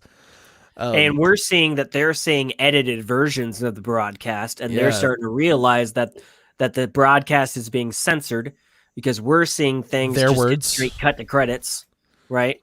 Their words, right? Darcy's Yeah, I words think specifically. there's something more to that Witsec thing. I don't think that's done yet, but yeah, and you can see we're getting into another sitcom. We're getting into more like the Roseanne sitcoms later. So I wonder if episode 5 is going to go back to another sitcom era. But episode 4 was very outside the fence. What's happening?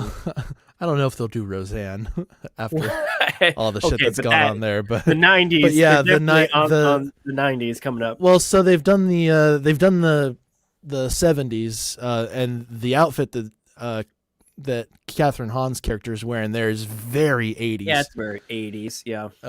So we'll see something around the 80s era, and then there've been like there was a clip that was part of one of their TV spots where Wanda's talking to the camera almost in like the modern day style of references.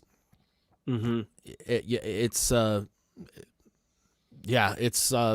just getting weirder, and obviously the show is going to continue on. There's going to be more attempts to get back to her. The one scene from the trailer that we haven't seen yet is the Halloween episode where like they're in their like original comic costumes, Right. and then Vision has a talk specifically with Agnes's character about like what's going on, and like Vision is very much, which is what makes the question around Vision being alive or not even that much more weird, is because he's having these conversations with these characters completely independent of where Wanda is. It's not them having them together. He is off on his own. He's off. He's going to work on his own. He does his own stuff. Yeah. Yeah. Which is what's just making this even more weird. And especially at the end of season 4, at the end of episode 4, when they're on the couch and she's just like, everything's cool, you can see it on his face that he's like, no, it's not. And then he slowly just like he forces himself to smile again and join her on the couch. And it's like if he was purely a creation of hers, he wouldn't have that hesitation. He wouldn't have these thoughts that he's clearly struggling with. I just love that. You could just see it all over his face. So, I mean, obviously we've got to wrap this up somewhat soon. It's starting to get late for me for what I've got to get going, but we wouldn't be able to have this episode without some speculation. Mm-hmm. And the big thing for me, do you think we're going to see powers out of those two kids, out of the twins? Do you think we're going to see like those kids grow up, or do you think that they're going to wrap that up specifically in this show? Or are we going to see Tommy and Billy get the I mean, one of them, I can't remember which one's which right off the top of my head, but one of them has powers very similar to Wanda, and the other actually has powers very similar to her brother Pietro. He ends up being a speedster. Right. I could see them having powers in this show because this is the life that she wishes she had. Whether or not they will be characters outside of the show, I think will be more of the multiverse of madness thing and how much she tries to hold on to this. A friend of mine, Mark, I've had him on the show before. We didn't get to talk about it too much because I was real deep in helping Maddie on that day, but he firmly believes that the villain of this show is Ultron. Like Ultron is somehow alive. And while I am interested in all theories, I strongly believe that it's Wanda. I mean, when you see things like right now, when her face changes, you can just tell. And as soon as she realizes that something's wrong, she changes it. She has the full power to change it. And she does not like, what happened to that beekeeper? Did she just kill him? Like, we haven't seen him. Yeah, I think that's going to be another thing that because they kind of ended it around that same point again. Right. I just think that she is gone so freaking insane, and Endgame happened and everybody got what they wanted back except for her, except for her and Hawkeye, but she lost Vision. Hawkeye got back everything except well, he didn't Natasha, he didn't get Black Widow back. Like there was a few people who died and stayed dead. And he was kind of prepared for that though. Wanda has not been prepared for any of the loss that she's had to go through. She can't catch a break. Destroying her. She can't. She really can't catch a break. And she's clearly like, I mean, she's clearly just broken and twisted in this, and she's trying to live her happy life. And I guess she just doesn't care if everybody else in the town is hostage to that happy life, because they're there for the ride. And apparently she doesn't care about that because she's just there to live the life that she wants to live. And anybody that tries to step into that life gets thrown the hell out. So I think that she's the villain, but it could be a good twist on the show because it is only 4 episodes in. It could be a good twist on the show if there is another villain there that's influencing her. So I think that's very plausible, but I also think that there's a good possibility that Wanda is not the only villain, and that there's going to be another character, maybe Mephisto, maybe it's Agnes's character, but I don't think so after the way that she behaved in like episode 3. I think that there might have been some sort of a cooperation to where, maybe it's Mephisto, where he makes a deal with Wanda. He's like, you know what? Nobody else has been able to give you back what you want. I will. Between the two of us, we can take you back. We can bring Vision back to life. You can live a happy life, and you'll never have to deal with any like craziness again or something like that. And after everything that she had gone through, it'd just be way too much for her it'd be way too much for her to pass up. Meanwhile, Mephisto, or somebody who's very manipulative character, has control over one of the strongest Avengers in the group. I'm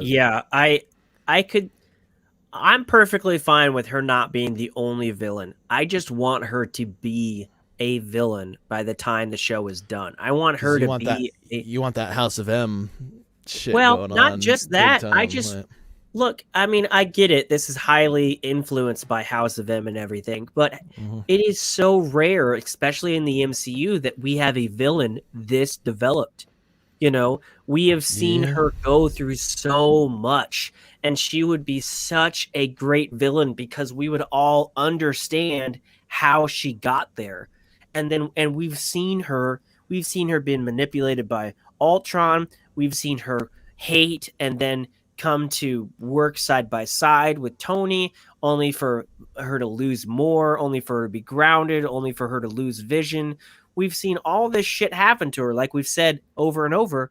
It just would be so fulfilling for her to be a villain because we'd all truly understand how she got there. And we saw her pretty much fuck up Thanos like she was a boss. He cheated, but she won that fight. So she is by far an incredibly powerful being and would be a formidable villain if it goes that far. And the fact that we know that Multiverse of Madness is being spin off from this, I just would hate for her villainy to end with the show. I think it needs to end with her being a villain, and a sympathetic villain for sure, but a villain. I mean, I'm on board, especially considering like the plot. Like, I feel like there's another character at play here, specifically around. Specifically because we know that her character is going to arrive in Multiverse of Madness with Doctor Strange. And so there's going to be something that has to be dealt with there. And then there was a moment in a recent interview, which I hate that I did it, and this is why I don't do this. But I was like reading up on like behind the scenes stuff, and I was reading back up on some comic events. But I also watched an interview that Paul Bettany did, where he actually did it was a socially distanced Q&A from social media side things. And somebody asked him about what his most exciting moment was in the show without spoiling anything, and he says that there's somewhere towards the end where I get to work with a character from the MCU who I've always wanted to work with. And he said specifically that it's a character that has not been revealed yet. And so, yeah, there's. Well, I mean, at this point, I would, because it doesn't seem like, even though they're going through different decades, it seems like this is still pretty like a short-lived event, because the FBI gets there in like 24 hours after learning certain things. I would think that at some point, some recognizable face would be called in to try to talk her down, because some Avengers still exist. So I wonder if there's going to be an Avenger that gets brought in, although he has worked with most of the Avengers. So who could that be? Yeah, I don't know specifically who it would be from that era. It might. So when the reference was made, it might be somebody from the MCU who we haven't seen yet. But Paul Bettany has not worked with Benedict Cumberbatch yet. And that would make sense, wouldn't it? It would make absolute sense if Doctor Strange showed up at this point. Because we know that's the step that we're going to take after this show. So I would say not necessarily at this point, but maybe there's enough manipulation. It's eventually to where it garners that cosmic connection that he needs to respond to this. And again, Doctor Strange isn't that far away. Well, he isn't that fucking far away at any point with the sling rings, but yeah, right. But he is. Well, and we're always saying this, right, with the solo movies, like, well, if it was that big of a deal, why didn't this Avenger show up? We're always saying that, and there's always an excuse, like, well, it only happened in 30 minutes in London, and then the aliens disappeared again, and Thor went back to his. Like, there's always an excuse, but I could see a logical story point where they would bring in Doctor Strange or somebody of his caliber to intervene in this type of situation. It would make sense. So, especially it came from Kevin Feige's mouth that the Disney streaming shows and the films are going to be very interconnected. Yeah. So it's just a theory. I'm kind of 50-50 right now as to whether or not Doctor Strange will be the one that shows up. That could also be something that Paul Bettany kind of let slip, that Kevin Feige was like, yeah, absolutely, tell them that. That'd be hilarious. That'll mislead people like fucking crazy. Because we know Marvel does shit like that. All the Tom Holland stuff. It's all planned to some degree. There was another thing that they released, is that when it came to this show, Wanda and Vision's actors, Paul Bettany and Elizabeth Olsen, got like the full actual scripts to play through everything, because they felt that it would be important for like the emotional development of the characters. Obviously, it wasn't like the big ensemble movies where they're having to hide spoilers or anything. Like they got all the info that they needed. So Again, is Yeah. that something misleading that the actors were talking about? I don't know. This is why I don't like reading into the behind the scenes stuff around Marvel properties I know. because It's there's hard not to. so much intentional misleading that they will include. Well, and just when you're talking about a show like this, the possibilities are endless, and I like that we It's don't the know a kickoff for lot. Phase 4. I know, and it's a hell of a kickoff, especially it's so good. especially knowing that it wasn't the initial kickoff. You know, I remember a time where I was like, man, I don't know about Phase 4. It seems like the kind of, you know, the sophomore sequel to the Infinity Saga until we get to the next bit. But now with Falcon and Winter Soldier doesn't get me excited. Well, and it wasn't supposed to start with Falcon and the Winter Soldier. It's supposed to start with Black Widow, which was a film that I still don't know how relevant it is, you know. Well, but I think that was more around like the release schedules for Phase 4. As far as storylines go, it sounds like right. It sounds like Black Widow takes place around after the Civil War era. But that was the first entry that we were supposed to get for Phase 4. Yeah. But yeah, the fact that Phase 4 is launching with this, the possibilities for this show are endless because it's around Wanda. But now they're starting to get into that darker stuff. And when we saw Vision all blacked out, it really made me think. And the more I think about it, really made me think that she has his corpse, because if she could control anything that she wants, why wouldn't she bring her brother back? You know, like I feel like if this is her paradise, why isn't her brother there? Well, maybe because she doesn't have a corpse of his to reanimate, but she's certainly somewhere. There's the corpse of Vision, and you know, she blinks and it's him. You know, so that would make this that much more darker if he's literally walking around as a corpse and she just makes him look pretty. I wanna agree with you on that, but at the same time, I feel like because he has had so much independent action that I don't know that that's necessarily how it's gonna go. It's got to be. There's got to be a reason why he's so independent. Because he is definitely breaking the mold. He's fighting the system. Great thing, they've included Vision so much that it's causing so much more confusion as to whether or not he's alive. I want him to be alive so much, which is why it would be great if this is some sort of alternate reality that she is also participating in, and he finds a way to get outside of that force field, bringing himself back. Maybe he is the one who maybe Vision's the one who tries to reason with her again from the outside world or something like that. Maybe they have that level of work together. I don't know. Maybe we're seeing a version of Vision that was the backup that Shuri was able to put together. Was working on. Yeah. There's so much. I can't wait. There's other things in the trailer that we were like, if this is our town, let's fight for it. And you know, that could mean that there's another villain, or that could mean that Wanda's twisting Vision to fight the good guys on the other side of the fence.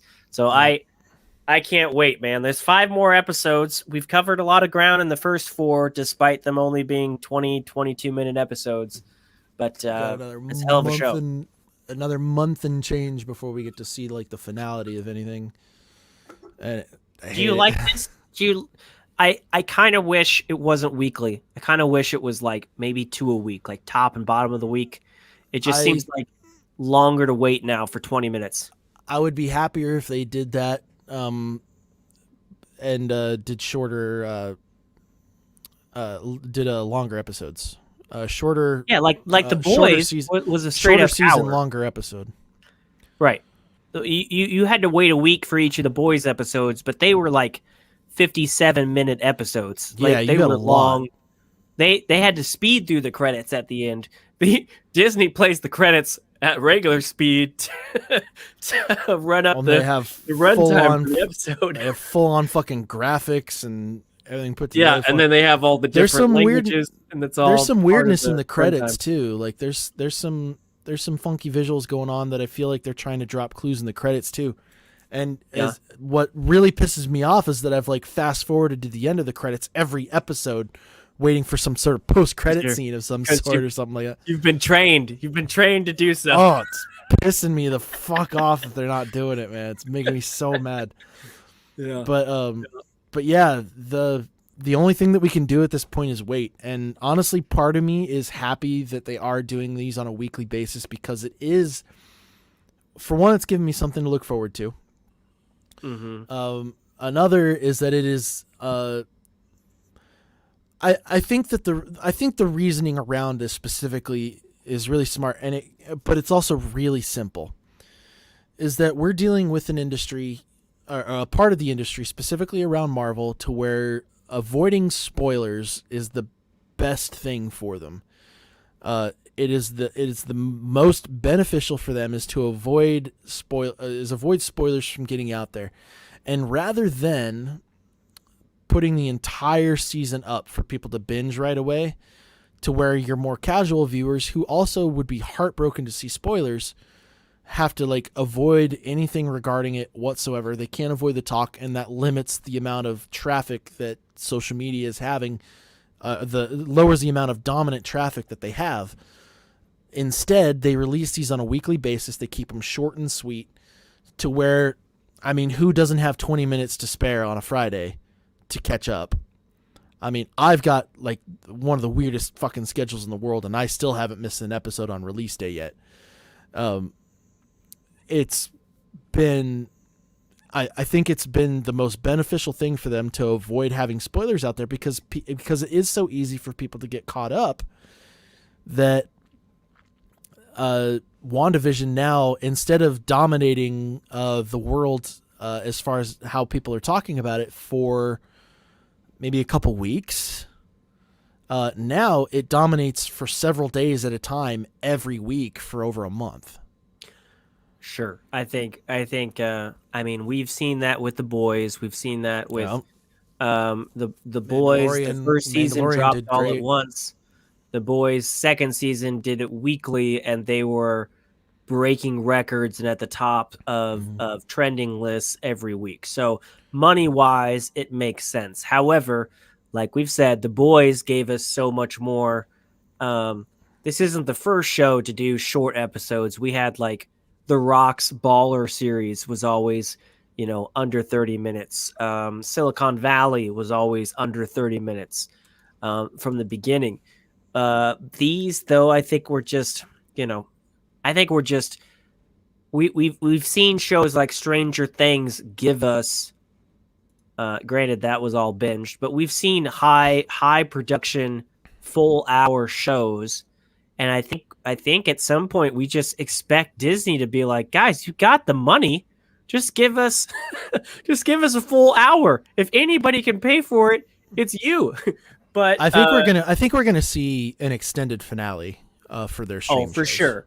But can you imagine if all of their shows are like this? Like we have every reason to believe that they will be. So yeah, right, I can the absolutely Mandalorian's like this. This is like this. I can imagine Bucky and whatchamacallit, I keep on forgetting, Falcon and Winter Soldier is going to be like this. I can imagine Loki is going to be like this. I mean, maybe that's just their thing. I don't like it, but, eventually that's just going to be the normal that they promote, and we'll just get used to it. But it makes me worried when Kevin Feige says that Falcon and the Winter Soldier is a movie that's stretched out over X amount of episodes.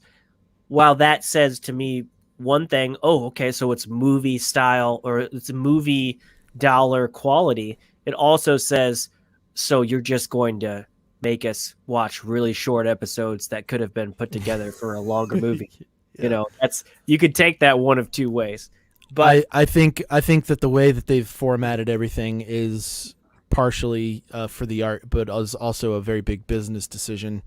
For sure. I'm always so far it's been working out for them, because honestly, all the WandaVision stuff has been taking over every single week that it comes out, and it just dominates social media traffic for the weekend. It's January, man. It's January in the year that's after the other 2020. big thing. So there's not a lot of competition right now.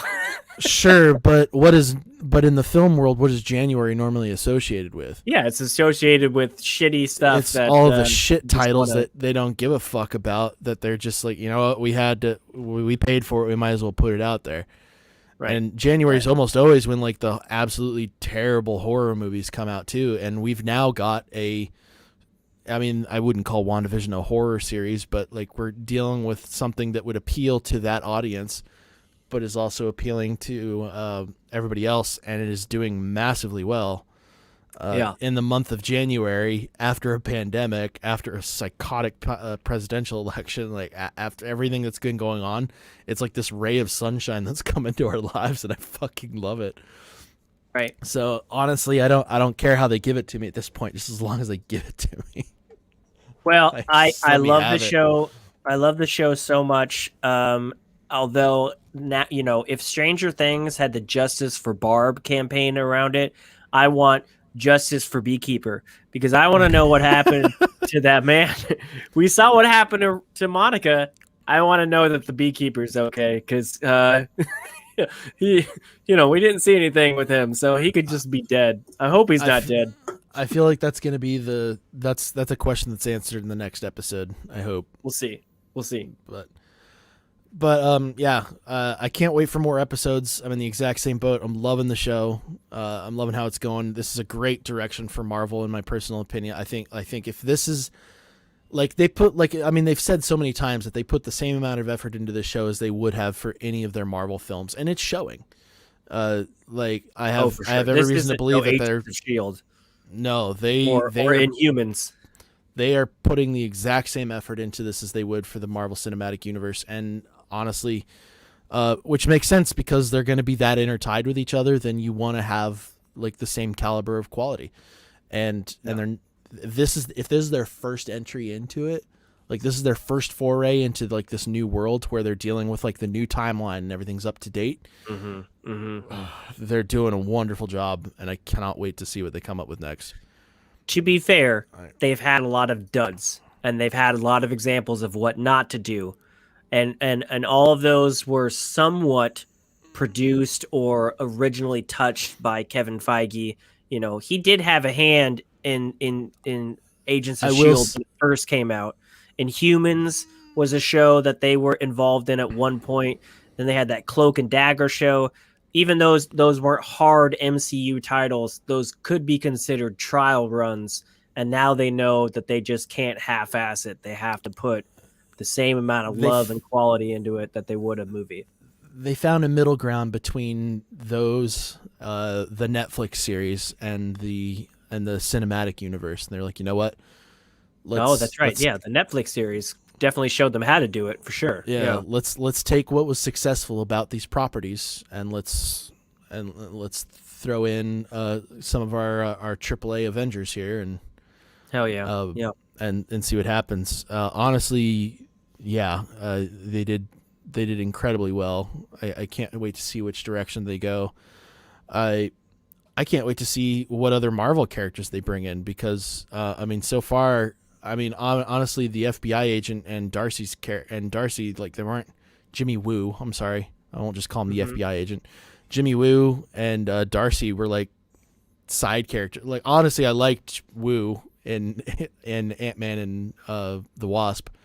It was great. Jim Halpert did a great comedic element there, but the Darcy's character, like you said, she just fucking annoyed me in the other ones. But she's not annoying me in this series. Like she's still playing the same character, but it's clear like she's kind of grown up a little bit. She's there not to be annoying, but to be intelligent. It's not a rebranding because she was part of a scientific group before, but God help me, I've seen those movies recently. She didn't act like it. Like she just acted like she was the paid comedy annoying relief of the gang, not someone she that was an actually intern at the contributed. time too. That was the big thing. So she was an intern. She didn't give a shit. She's matured in her field because she's definitely brought in as an expert. She's in a van with experts in other fields, so I did like her character in this show. I think they did well with her. So I like these side characters like Coulson, these non-superhero side characters that they bring in. And I liked to see that she like continued on in the field that she was in with all the craziness that was happening. She's like, you know what? Because she came in as a political science major in the original Right. Thor, and now here she Right. is an astrophysicist. Right. Yeah, really interesting. And so they're going into that. They're having me like these side characters, and Yeah. and that's absolutely excellent. Also, And- they're showing that that they live in a world where SWORD isn't a secret organization. Like, she gets brought in, she knows what SWORD is. You know, it's not.